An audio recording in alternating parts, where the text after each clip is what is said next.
Kot je dejal župan Ivan Molan, ga veseli, da je prišlo do javnega naročila, hkrati pa je poudaril, da je to prvi korak k izgradnji novega mostu čez Savo in da bo potrebno še veliko naporov za uresničitev projekta.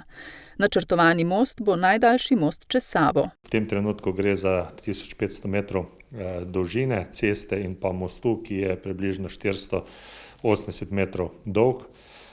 Gradnja naj bi se začela drugo leto in pa trajala do leta 2025, do takrat, ko naj bi bila tudi nekako končana hidroelektrarna Mokrice. Novi most je namreč močno pogojen z nadaljevanjem aktivnosti v zvezi z izgradnjo mokriške hidroelektrarne. Dejstvo je seveda, da so bili že vsi dogovori od leta 2008 dalje, da se praktično novi most gradi sočasno z hidroelektrarno, kajti treba pri hidroelektrarni poglobiti strugo Save in seveda s tem tudi nekako zagotoviti možnost postavitev temelje novega mostu. Vrednost celotnega projekta je ocenjena na 18 milijonov evrov, večino sredstev bo zagotovila država. Seveda bo občina imela manjši delež tudi sredstev, vendar večji del je v tem primeru državni, ker gre za državno cesto. Imamo pa tudi dogovor, da po končanju izgradnje tega mostu bo direkcija pristopila tudi k sanaciji obstoječega mostu,